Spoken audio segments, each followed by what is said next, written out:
Estaba cerrando la tienda cuando dos niñas aparecieron en la puerta, empapadas por la lluvia, temblando de frío.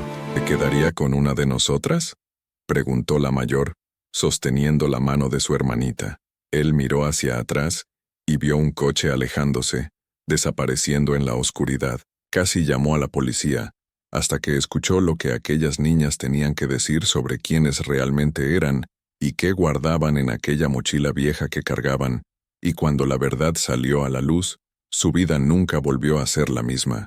Carlos Eduardo Montero tenía 47 años de una vida construida por ladrillo. Su papelería en Carabanchel, zona este de Madrid, no era gran cosa para los estándares de quien sueña con imperios, pero para él era todo lo que tenía de concreto en el mundo.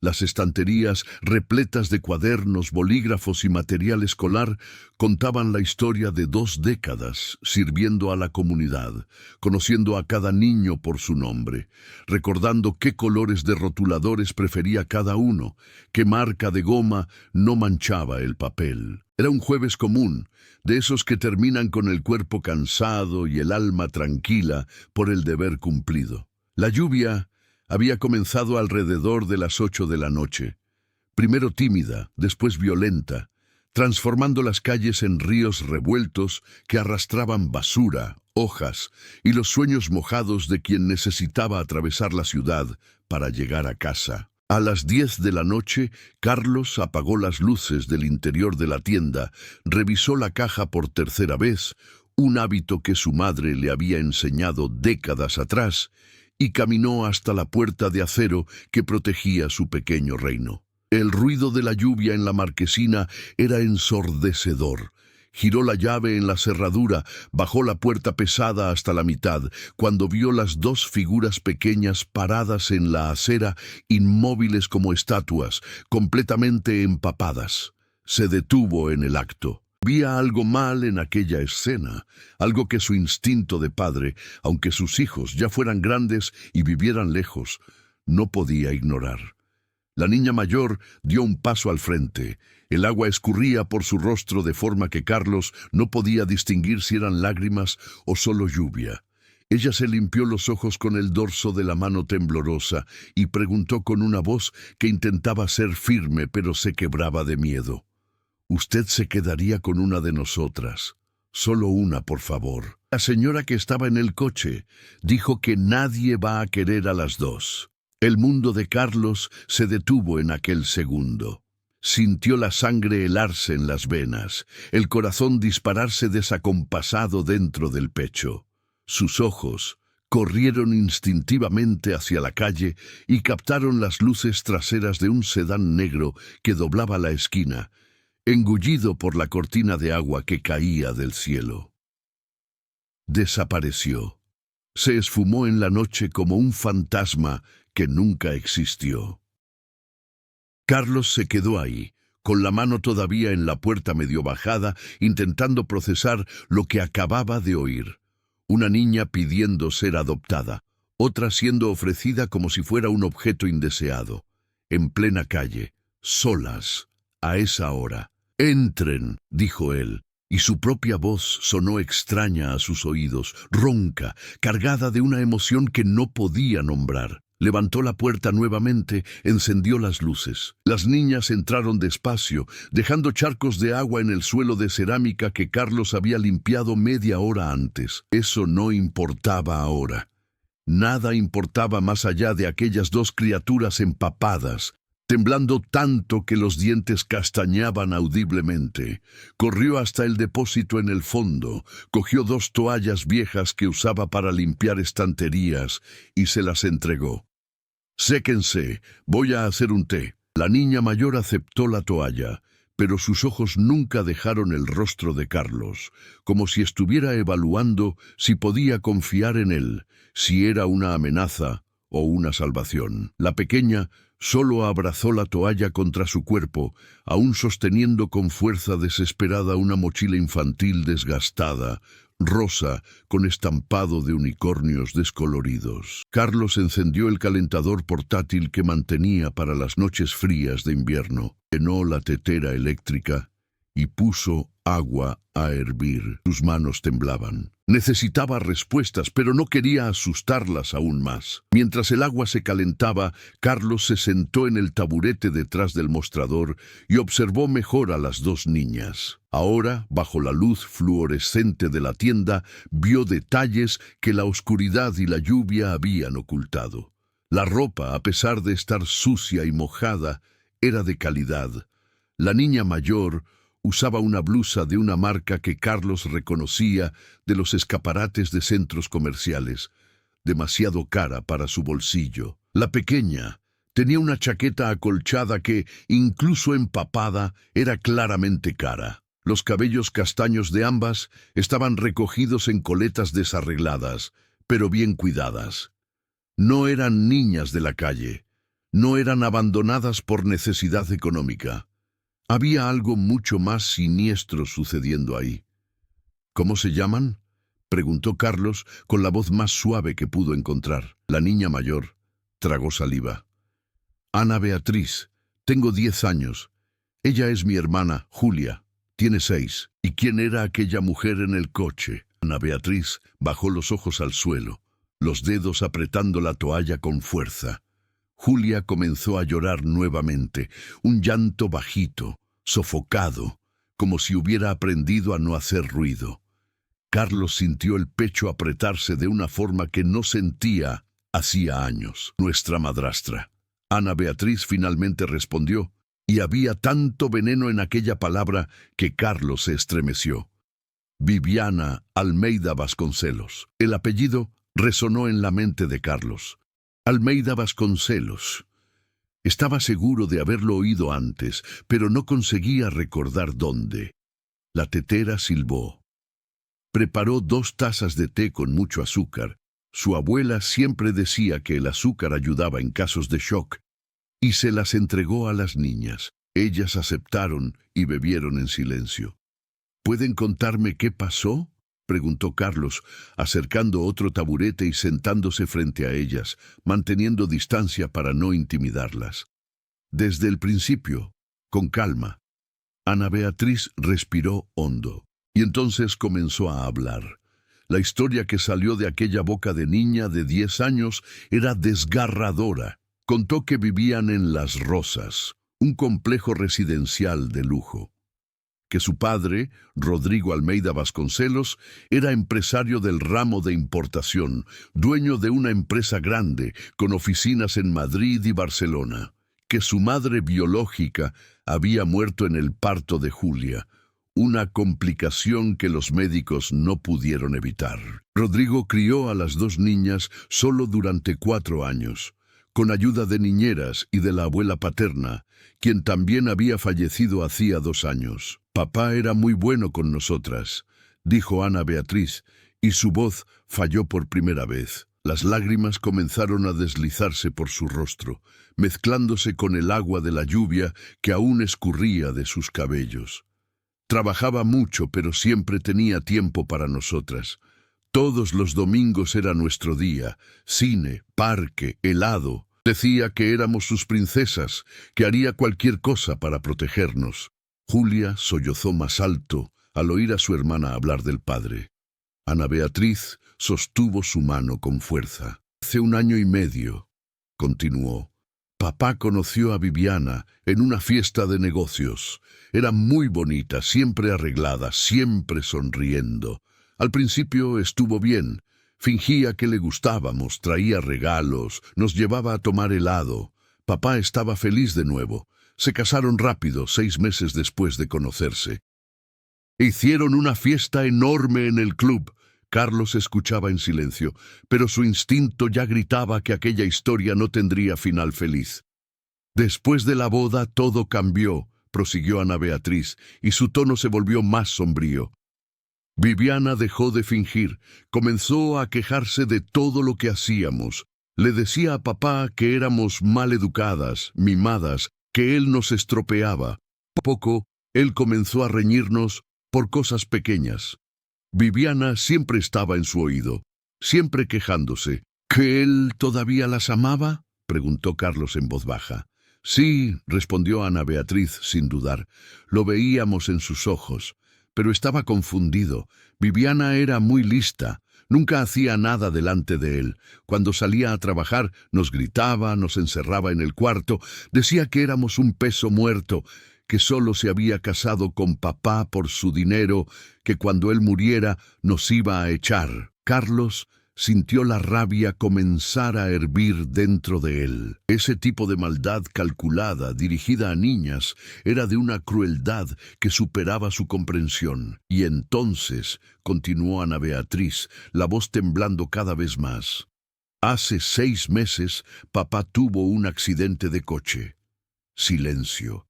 El tipo de silencio que carga el peso de tragedias irreversibles. Estaba volviendo de una reunión en Toledo. La policía dijo que los frenos fallaron en una bajada. El coche chocó contra un poste. Papá murió en el acto. Julia se desplomó en llanto convulsivo. Ana Beatriz abrazó a su hermana pequeña, pero sus propias lágrimas caían sin control. Carlos sintió sus propios ojos arder. Esperó que las niñas se calmaran un poco antes de preguntar: ¿y qué pasó después? Viviana se convirtió en nuestra tutora legal, explicó Ana Beatriz, limpiando las lágrimas con rabia. En el testamento que ella presentó, papá la dejaba como responsable de todo hasta que cumpliéramos 18 años. Vendió la empresa de papá, vendió la casa donde vivíamos, compró una mansión más pequeña solo para ella y nos puso en un cuartito pequeño al fondo. Comenzó a decir abiertamente que éramos un estorbo, que la herencia sería mucho mayor sin nosotras. ¿Y no tenían ningún pariente, alguien que pudiera ayudar? Papá era hijo único. Su abuela ya había muerto. No tenemos a nadie más, dijo Ana Beatriz, y la desesperación en su voz partió el corazón de Carlos. Al menos eso pensábamos. Pero entonces, hace 3 semanas, estaba revisando las cosas antiguas de papá que Viviana había tirado en un depósito. Encontré esta mochila. Hizo una señal a Julia, quien lentamente soltó el objeto que abrazaba hacía tanto tiempo. La mochila estaba desgastada, el estampado de unicornios casi completamente borrado por el tiempo y el uso. Ana Beatriz abrió el cierre con manos temblorosas y sacó de dentro una carpeta plástica transparente, de esas usadas para proteger documentos importantes. Estaba escondido en el fondo de una caja. Creo que papá lo guardó aquí para que lo encontráramos si algo le pasaba. Carlos cogió la carpeta con cuidado, como si estuviera sosteniendo algo sagrado. Y de cierta forma, lo estaba. Dentro había una carta manuscrita, documentos oficiales, fotos antiguas. Abrió la carta primero y comenzó a leer. Estaba escrita con la letra firme y clara de un hombre educado, fechada 2 semanas antes del accidente fatal. Mis amadas hijas, si están leyendo esto, es porque algo me ha pasado. Espero estar equivocado, espero estar siendo paranoico, pero mi instinto me dice que necesito dejar esto registrado. Cometí un error terrible al casarme con Viviana. Tardé en darme cuenta, pero ahora veo claramente, nunca me amó, nunca las amó a ustedes. Se acercó a mí con un objetivo, mi dinero. Tengo pruebas de que mantiene una relación con mi abogado, doctor Fabio Resende. Contraté a un investigador privado y tengo fotos, mensajes, todo documentado. Más grave aún, descubrí que el testamento que firmé hace 6 meses, dejando a Viviana como tutora de ustedes y administradora de los bienes hasta que cumplan 18 años, fue adulterado. El testamento original que hice con mi antiguo abogado, doctor Enrique Portela, lo dejaba todo directamente para ustedes, con mi tío Mauricio Vasconcelos como tutor y administrador. Fabio cambió los documentos sin que me diera cuenta en el momento de la firma. Estoy tramitando un nuevo testamento con otro abogado, de otra ciudad, y voy a anular el anterior. Pero mientras eso no sucede, guarden estos documentos. En esta carpeta están: 1. El testamento original, autenticado y registrado en notaría, que lo deja todo para ustedes. 2. Pruebas del caso extramatrimonial de Viviana con Fabio. 3. Documentos mostrando el fraude en el Segundo Testamento. 4. Información de contacto del tío Mauricio, mi tío que vive en Sevilla. No sabe que ustedes existen porque nos distanciamos hace años por una pelea tonta, pero es un buen hombre y cuidará de ustedes si algo me pasa. 5. Un informe de un taller mecánico cuestionando la última revisión de mi coche. Sospecho que Fabio puede estar planeando algo. Espero estar equivocado. Si algo me sucede, lleven esto a la policía.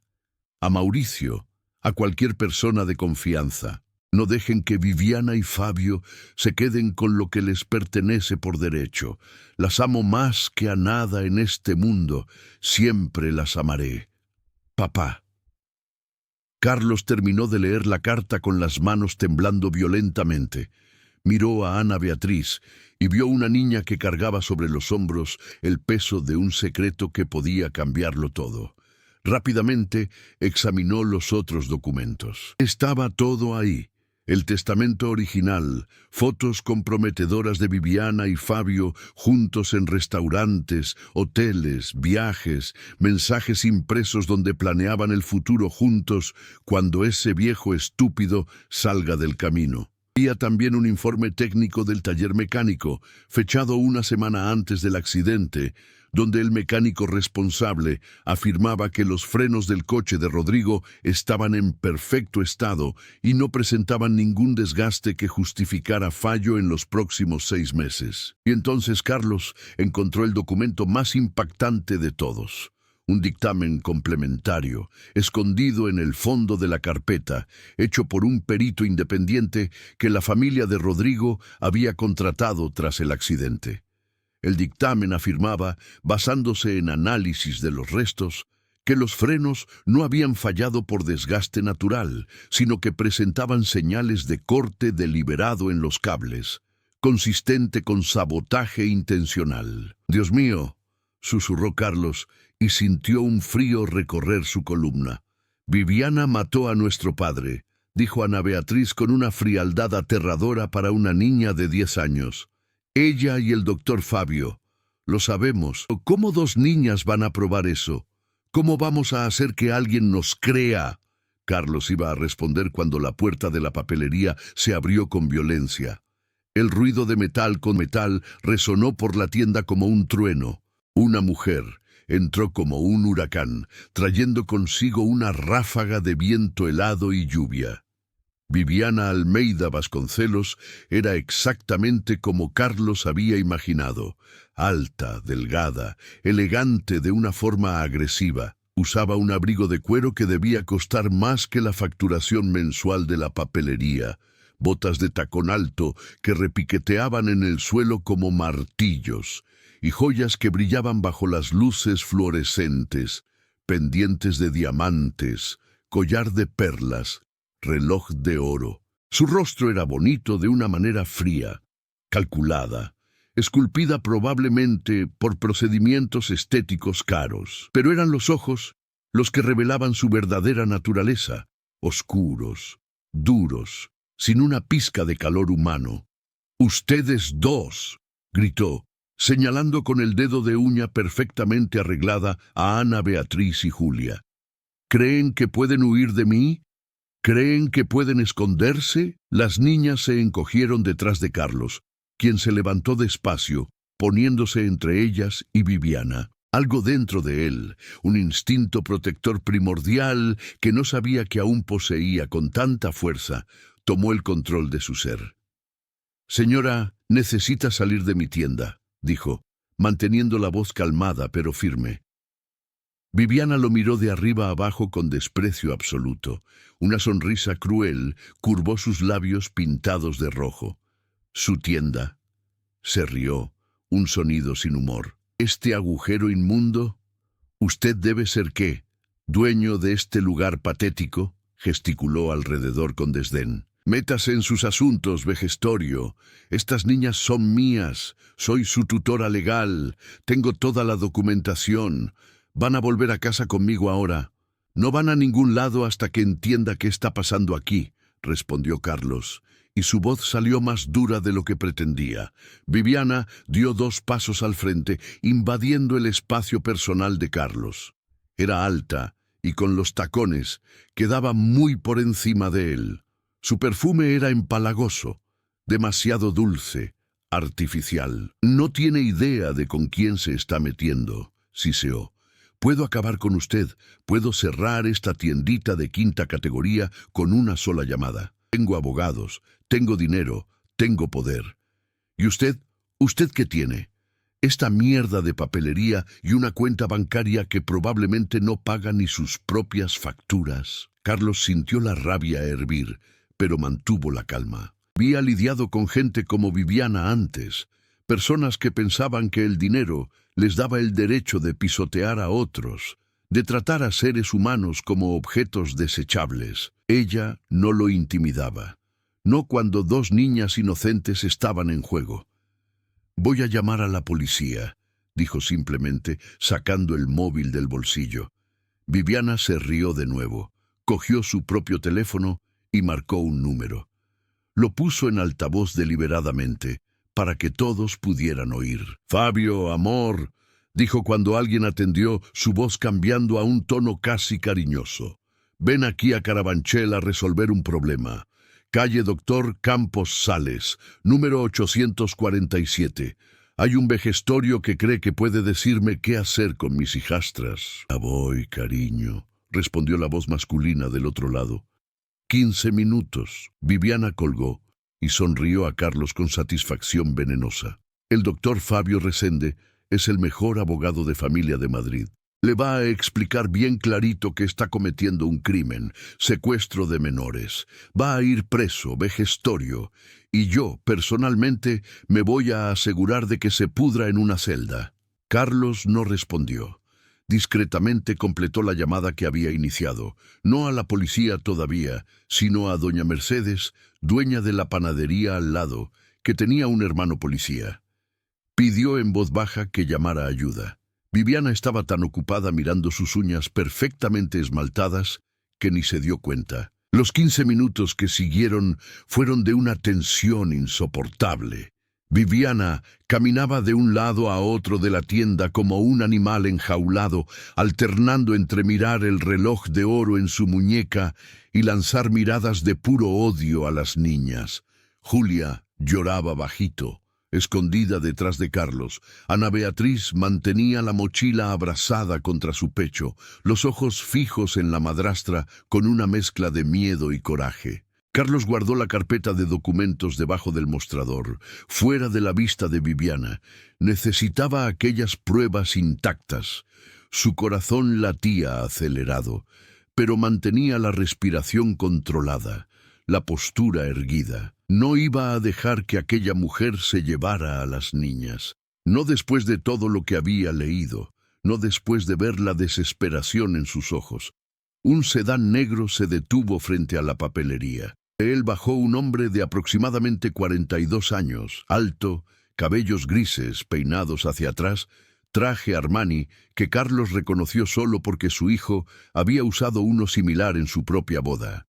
El doctor Fabio Resende tenía la postura arrogante de quien está acostumbrado a ganar, la sonrisa confiada de quien nunca perdió una batalla jurídica. Entró en la tienda trayendo un aura de superioridad que llenó el pequeño espacio. «Viviana», dijo, ignorando completamente a Carlos y a las niñas, yendo directo a besar a la mujer en los labios de forma posesiva. «¿Estás bien?» «Ahora sí», respondió ella, derritiéndose en sus brazos sin ningún pudor.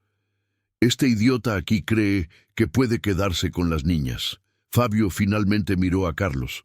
Sus ojos eran fríos, calculistas, sin emoción. Sacó una cartera de cuero del bolsillo interno de la chaqueta y mostró su carnet del colegio de abogados. «Doctor Fabio Resende, abogado». «¿Señor?» «Carlos Eduardo Montero». «Señor Carlos, usted está cometiendo un crimen grave. Retención de menores sin autorización de los responsables legales. La señora Viviana Vasconcelos es la tutora legal y guardiana de estas niñas, conforme testamento dejado por el fallecido padre de ellas, debidamente homologado en juzgado. Si usted no entrega a las niñas inmediatamente, voy a accionar a la policía y garantizar personalmente que usted sea procesado criminalmente. Mitch puede llamar cuando quiera, respondió Carlos calmadamente. De hecho, ya están de camino. Fue en ese momento que se oyó la sirena a lo lejos, acercándose rápidamente. El rostro de Fabio se contorsionó levemente, la primera señal de que tal vez las cosas no estaban tan bajo control como pensaba. Viviana, sin embargo, sonrió aún más. «Perfecto», dijo. «Ahora van a arrestarte y acabamos de una vez con esta payasada». El coche patrulla de la Policía Nacional se detuvo frente a la papelería. Dos policías bajaron, uno mayor, de aproximadamente 53 años, con cabellos grises y una barriga que denotaba décadas de servicio, y uno más joven, tal vez 30 años, con mirada atenta y postura alerta. El mayor miró por el escaparate, vio a Carlos, y su rostro se iluminó con reconocimiento. «¡Carlos!», exclamó al entrar, apartando la lluvia del uniforme. «Doña Mercedes dijo que tenías un problema aquí. ¿Qué está pasando?» «Sargento Edilson», respondió Carlos, y el alivio en su voz era palpable. «Qué bueno que eres tú». Edilson Tavares conocía a Carlos desde hacía más de 20 años. Sus hijos habían estudiado juntos, frecuentaban la misma iglesia, jugaban fútbol en el mismo campito los domingos. Eran amigos de verdad, de esos que confían uno en el otro sin necesidad de palabras. Fabio se adelantó inmediatamente, asumiendo control de la situación con la habilidad de quien está acostumbrado a manipular autoridades. «Sargento, mi nombre es Dr. Fabio Resende, abogado», dijo con voz firme y profesional, mostrando nuevamente el carnet del Colegio de Abogados. «Este señor aquí está reteniendo ilegalmente a dos menores de edad, clientas mías, contra la voluntad de su tutora legal, mi clienta, señora Viviana Vasconcelos. Exijo que usted arreste a este hombre inmediatamente por secuestro». Edilson miró a Fabio, después a Viviana, después a Carlos, y finalmente a las dos niñas que todavía se escondían detrás del dueño de la papelería. Su mirada experimentada captó inmediatamente que algo estaba mal en la escena. Niñas aterrorizadas, una mujer excesivamente bien vestida y fría, un abogado demasiado defensivo, y Carlos con la expresión de quien estaba protegiendo algo importante. «Con calma», dijo Edilson levantando la mano. «Vamos a entender la situación primero. Carlos, ¿puedes explicarme qué está pasando?» Carlos respiró hondo y comenzó a contar. Explicó sobre las niñas apareciendo en la puerta de la tienda, empapadas, pidiendo ser adoptadas, sobre la mujer que las abandonó en la calle, sobre la historia que contaron. Viviana intentó interrumpirlo varias veces, gritando que eran mentiras, que las niñas eran manipuladoras, pero Edilson la mandó callar con una firmeza que no admitía contestación. «Y hay más, Edilson», dijo Carlos, agachándose y cogiendo la carpeta de documentos debajo del mostrador. «Está esto aquí». Le entregó la carpeta al sargento. Edilson abrió con cuidado y comenzó a leer la carta de Rodrigo. Su rostro fue poniéndose cada vez más serio, las líneas de expresión alrededor de la boca profundizándose conforme absorbía las palabras. Pasó a los documentos, a las fotos, al dictamen del accidente. 5 minutos de silencio absoluto. El policía más joven leía por encima del hombro de Edilson y sus ojos fueron abriéndose cada vez más. «¿Es todo falsificado?», gritó Viviana, intentando arrancar la carpeta de la mano de Edilson. «Estas niñas falsificaron esos documentos. ¡Eso es un crimen!». Edilson se apartó, protegiendo los papeles. «La señora va a calmarse ahora, o voy a tener que pedirle a mi colega que la saque». «No tiene autoridad para hablarme así», berreó Viviana, completamente fuera de control. «Conozco al comandante de su corporación. Voy a hacer que pierda ese empleo miserable». «Amenaza a autoridad policial», dijo Edilson calmadamente al colega más joven. «Anótalo ahí, Cabo Méndez. Fabio puso la mano en el brazo de Viviana intentando calmarla, pero el daño estaba hecho. Edilson terminó de leer todos los documentos y entonces miró directamente a Viviana y Fabio. «Voy a necesitar que los señores me acompañen a la comisaría para prestar declaración», dijo con voz neutra, profesional. «¿Con qué base?», rebatió Fabio inmediatamente. «No hemos cometido ningún crimen. Esos documentos pueden ser fácilmente contestados. Son acusaciones sin fundamento». «La base es abandono de incapaz», respondió Edilson. «Las niñas confirman que fueron dejadas en la calle, solas, de noche, por esta señora aquí. Eso es crimen previsto en el artículo 133 del Código Penal. Y también quiero que el comisario vea estos documentos y decida qué hacer con ellos». «Esto es ridículo», gritó Viviana. «Yo no abandoné a nadie. Solo salí a dar una vuelta con ellas y huyeron del coche cuando paré en una gasolinera». Ana Beatriz dio un paso al frente por primera vez desde que los policías llegaron. Su voz era firme, clara, mucho más madura de lo que debería ser para una niña de 10 años. «Eso es mentira. Nos metió en el coche a la fuerza, nos llevó lejos de casa, condujo durante casi 2 horas. Paró aquí en Carabanchel y nos mandó bajar. Dijo que nadie iba a querer a 2 niñas, que si teníamos suerte alguien se quedaría con una de nosotras, que la otra tenía que arreglársela sola». Después se fue. Julia asintió vigorosamente, las lágrimas escurriendo por su rostro. Edilson miró a Viviana con una expresión que mezclaba asco y rabia. «La señora tiene derecho a permanecer en silencio. Voy a pedirle al Cabo Méndez que acompañe a la señora y al doctor Recende hasta la comisaría. Voy a llamar al comisario y explicar la situación». «Esto es un absurdo», explotó Fabio, perdiendo la compostura por primera vez. «No tienen pruebas de nada. Es la palabra de 2 niñas contra la de una viuda respetable». Fue entonces cuando Viviana cometió el error fatal. En su furia, cogió el móvil del bolsillo para llamar a alguien. Probablemente algún contacto influyente que pensaba que podría sacarla de aquella situación. Pero estaba tan nerviosa que dejó caer el aparato. El móvil cayó al suelo, la funda se soltó y el teléfono quedó ahí, pantalla encendida, desbloqueado. Cabo Méndez, en un reflejo rápido, cogió el aparato antes de que Viviana pudiera recuperarlo. Y ahí, en la pantalla, estaba abierta una conversación de WhatsApp. Méndez comenzó a leer, sus ojos recorriendo los mensajes y su rostro fue empalideciendo. «Sargento», llamó, la voz tensa, «necesita ver esto». Edilson cogió el móvil y comenzó a leer. Carlos vio la mandíbula del policía trabarse, los ojos estrecharse. Era una conversación entre Viviana y Fabio de 3 días atrás. «Viviana, no aguanto más a estas 2 pestes en casa. Me estoy volviendo loca». Fabio: «Calma, amor. Solo un poco más. Cuando cumplan 18 vamos a tener control total de toda la herencia». Viviana: «No voy a aguantar otros 8 y 12 años.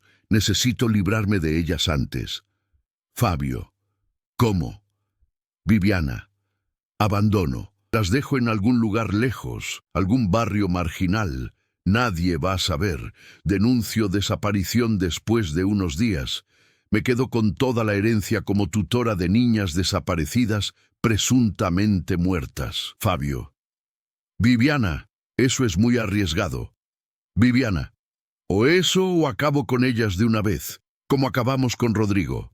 Edilson sintió la sangre helarse. Continuó desplazando la conversación, encontrando más y más evidencias. Mensajes de meses atrás, planeando el accidente de Rodrigo, referencias a nuestro amigo mecánico que resolvió el problema de los frenos, discusiones sobre cómo forjar el testamento, hasta transferencias bancarias al tal mecánico. El sargento miró a Viviana y Fabio con una expresión que Carlos nunca había visto antes. Puro desdén, mezclado con rabia controlada. «Ustedes 2 están arrestados», dijo con voz de acero. Cabo Méndez, espósalos.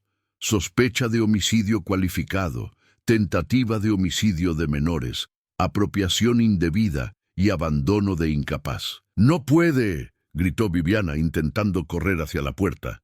Cabo Méndez la interceptó, girándola y poniendo las esposas en sus muñecas con movimientos profesionales y eficientes. Fabio intentó argumentar, su voz aún intentando mantener un barniz de autoridad. «Esto es ilegal. No pueden acceder al móvil de una ciudadana sin orden judicial. Estas pruebas van a ser consideradas inadmisibles en el tribunal. Voy a procesarlos por abuso de autoridad».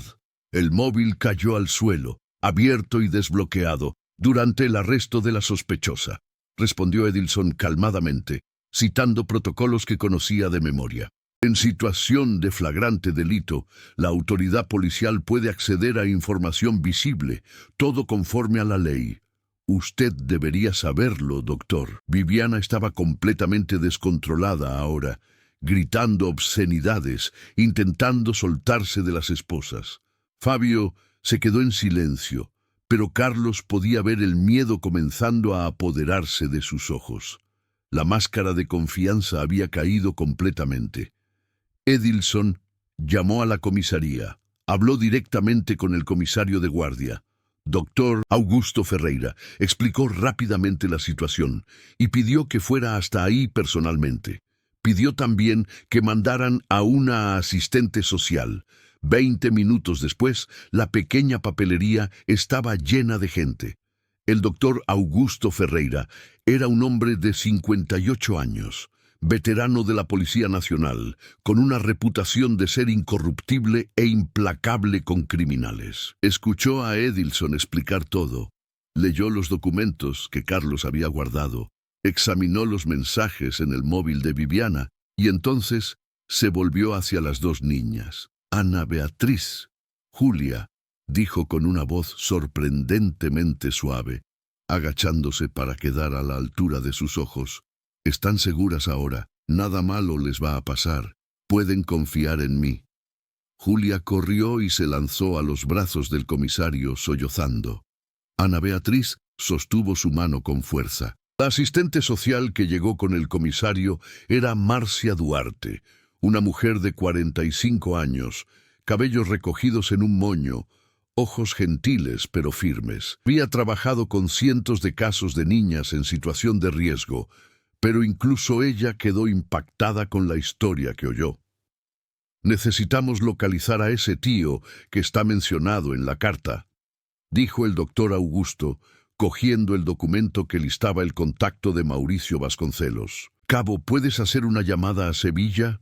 15 minutos después, Mauricio Vasconcelos estaba al teléfono, su voz resonando por el altavoz del móvil del comisario. Cuando oyó sobre las sobrinas que ni sabía que existían, sobre el abandono, sobre la sospecha de asesinato de su sobrino Rodrigo, el hombre se derrumbó en llanto del otro lado de la línea. «Rodrigo y yo peleamos hace 10 años», explicó Mauricio entre sollozos. «Una discusión estúpida sobre herencia de mi madre. Nunca me contó que tenía hijas. Nunca me buscó, y yo fui demasiado orgulloso para dar el primer paso. Dios mío, si hubiera sabido». «¿El señor Mauricio puede venir a Madrid?», preguntó el doctor Augusto. «Voy a coger el primer vuelo de mañana por la mañana», respondió Mauricio sin dudar. «No voy a dejar a las niñas solas. Son mi familia, son todo lo que queda de Rodrigo». Marcia asumió la custodia temporal de las niñas aquella misma noche, llevándolas a un refugio especializado en niñas en situación de vulnerabilidad. Era un lugar seguro, limpio, donde podrían dormir en paz por primera vez en meses. Antes de salir, Ana Beatriz abrazó a Carlos con fuerza. «Gracias por no cerrar la puerta», susurró en su oído. «Gracias por escucharnos». Carlos sintió las lágrimas finalmente escapar de sus ojos. Abrazó a las dos niñas, una en cada brazo, y prometió que las visitaría, que no las abandonaría. Viviana y Fabio fueron llevados en coches patrulla separados a la comisaría, después transferidos a la prisión pública. La investigación sobre la muerte de Rodrigo fue reabierta oficialmente al día siguiente. Los restos del coche, que aún estaban guardados en un depósito de la policía técnica, fueron periciados nuevamente. Esta vez, con la información sobre posible sabotaje, los peritos encontraron exactamente lo que buscaban: marcas de corte en los cables de los frenos, hechas con herramienta específica, incompatibles con desgaste natural. El mecánico que había hecho el trabajo fue localizado en una semana. Cuando confrontado con las transferencias bancarias de Fabio y los mensajes encontrados en el móvil de Viviana, se derrumbó y confesó todo. Dijo que Fabio lo había contratado ofreciendo 50.000 euros para arreglar los frenos del coche de Rodrigo de forma que pareciera accidente. El mecánico pensó que solo estaba ayudando en algún esquema de seguro. No imaginó que resultaría en muerte. El juicio ocurrió 8 meses después. El caso ganó repercusión nacional. La viuda rica y el abogado amante que asesinaron al marido e intentaron abandonar a las hijastras para quedarse con una herencia de 20 millones de euros. Las pruebas eran aplastantes. El mecánico se convirtió en testigo de acusación a cambio de reducción de pena. Los mensajes de WhatsApp eran incontestables. El testamento forjado fue comprobadamente adulterado. Viviana Almeida Vasconcelos fue condenada a 23 años de prisión por homicidio cualificado, tentativa de apropiación indebida de herencia, abandono de incapaz y formación de banda criminal. Fabio Resende recibió 25 años por los mismos crímenes, con agravante por haber usado su posición de abogado para cometer fraude. Tuvo la licencia del Colegio de Abogados revocada permanentemente. El mecánico, por su cooperación, recibió 8 años. Ana Beatriz y Julia fueron a vivir con su tío Mauricio en Sevilla. Él se reveló todo lo que Rodrigo había dicho en la carta: un hombre bueno, amoroso, dedicado. Nunca había tenido hijos propios y abrazó a las sobrinas como si fueran sus hijas. Las puso en terapia para lidiar con el trauma. Las matriculó en una buena escuela, llenó la casa nueva de amor, risas y seguridad. Pero nunca olvidaron a Carlos. Todos los meses, religiosamente, Mauricio traía a las niñas a Madrid para visitarlo. Llegaban con dibujos, cartitas escritas a mano, a veces pequeños regalos que hacían con sus propias manos. Carlos guardaba cada uno de aquellos tesoros en una caja especial en casa. En reconocimiento al coraje de Carlos, Mauricio, que era empresario exitoso en Sevilla, creó un fondo educativo en nombre de Rodrigo, destinado específicamente a ayudar a niñas en situación de vulnerabilidad en la zona este de Madrid, y nombró a Carlos como administrador local del fondo.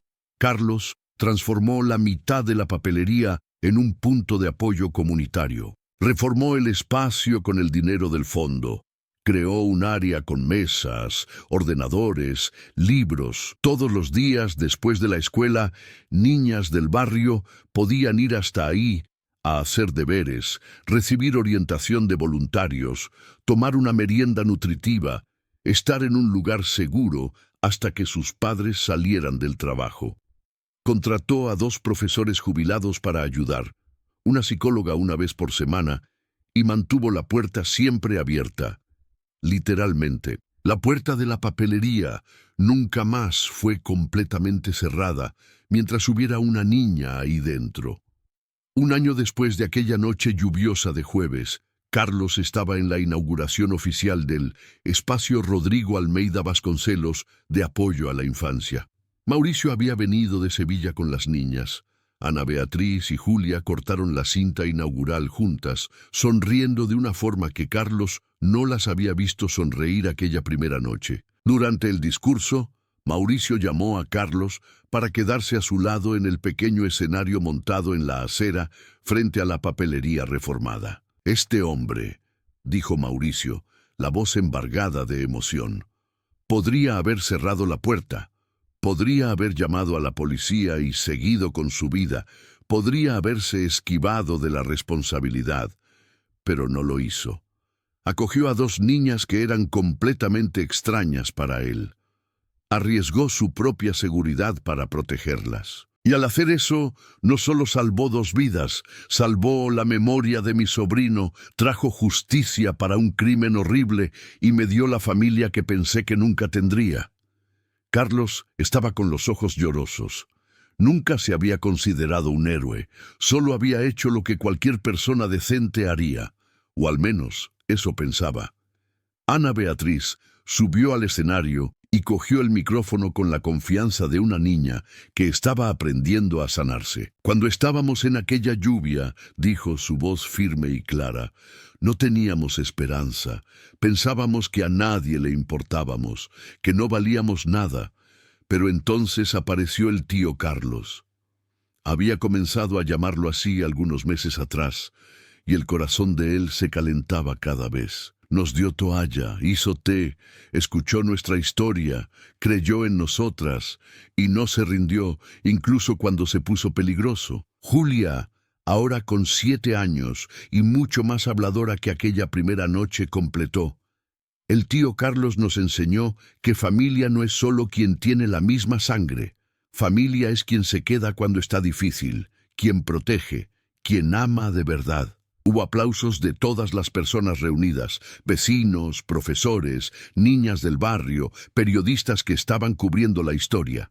Más tarde, cuando la multitud se había dispersado y el sol comenzaba a ponerse, Carlos estaba sentado fuera de la papelería con Edilson, tomando café que doña Mercedes había traído de la panadería. «Cambiaste muchas cosas, Carlos», dijo Edilson, mirando el espacio renovado donde niñas aún jugaban mientras sus padres venían a buscarlas. «Yo no cambié nada», respondió Carlos sinceramente.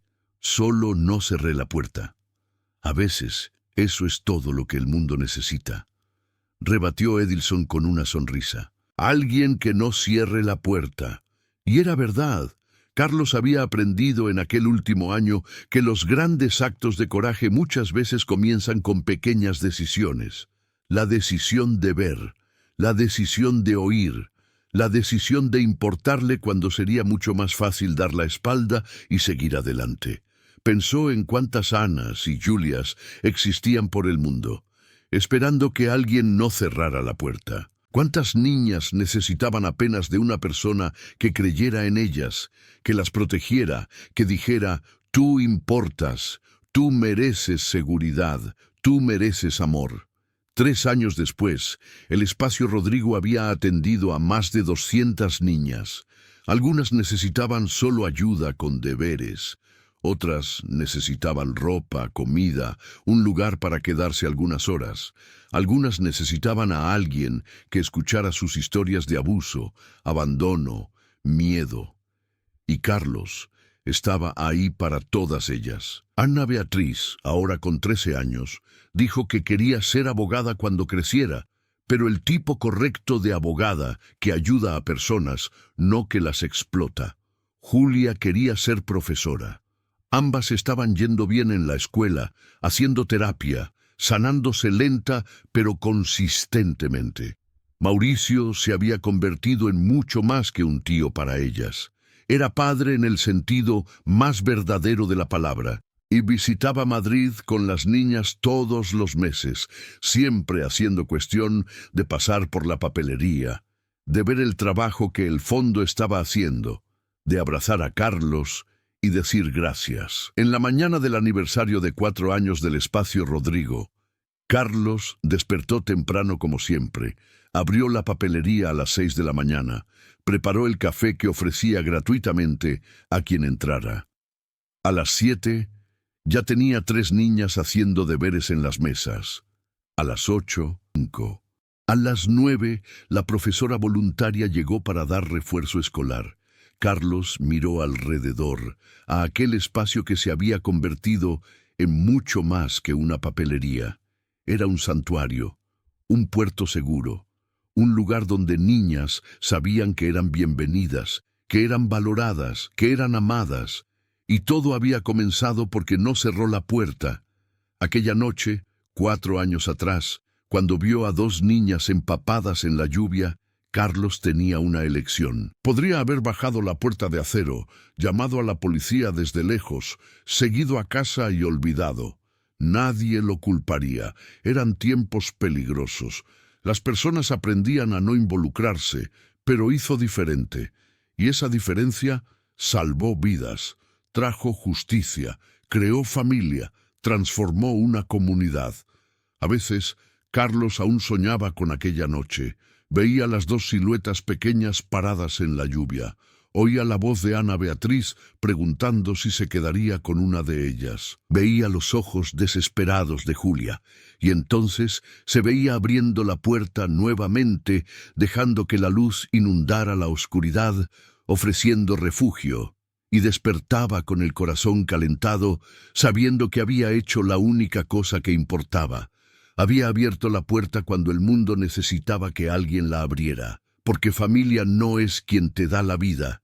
Familia es quien hace que tu vida valga la pena.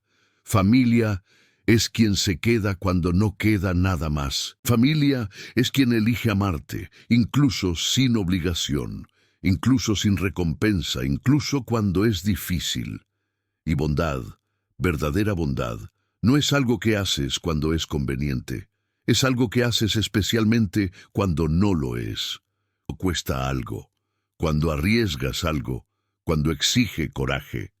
Carlos Eduardo Montero, dueño de una pequeña papelería en Carabanchel, había aprendido eso de la forma más profunda posible. Y con cada niña que entraba por aquella puerta abierta, con cada sonrisa que veía, con cada problema que ayudaba a resolver, se acordaba. No había salvado solo a Ana Beatriz y Julia aquella noche lluviosa de jueves. Ellas lo habían salvado a él también. Le mostraron que su vida tenía un propósito mayor que vender cuadernos y bolígrafos, que podía hacer diferencia, que pequeños actos de coraje reverberan de formas que nunca podemos prever, y que a veces todo lo que el mundo necesita es de alguien que no cierre la puerta.